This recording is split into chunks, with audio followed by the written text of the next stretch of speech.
Рональдиньо и не один Астрофеев. Это, что называется, два в одном. Блистающий Кубок Конфедерации и бразильский волшебник мяча с своей лучезарной улыбкой. Такого в Казани еще никогда не было. Я очень рад находиться здесь, в Казани, в России. И я очень рад, что вы меня так тепло принимаете. Большое спасибо.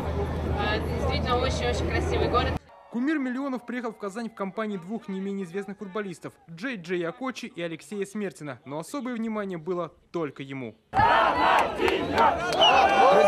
Кумир с детства.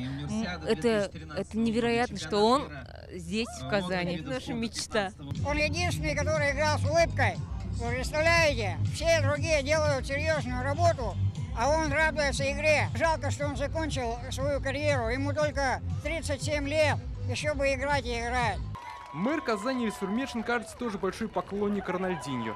Сегодня он взял у него автограф и помог это сделать другим фанатам. И потом на пару с Рональдиньо открыл парк Кубка Конфедераций. Парк открыт.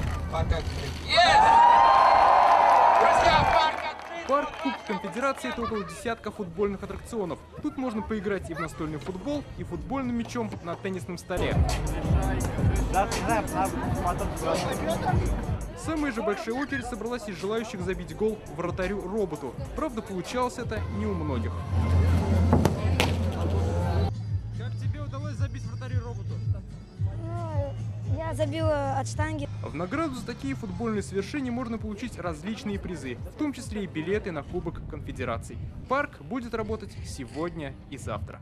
Дмитрий Аринин, Данил Филатов, ТНВ, Казань.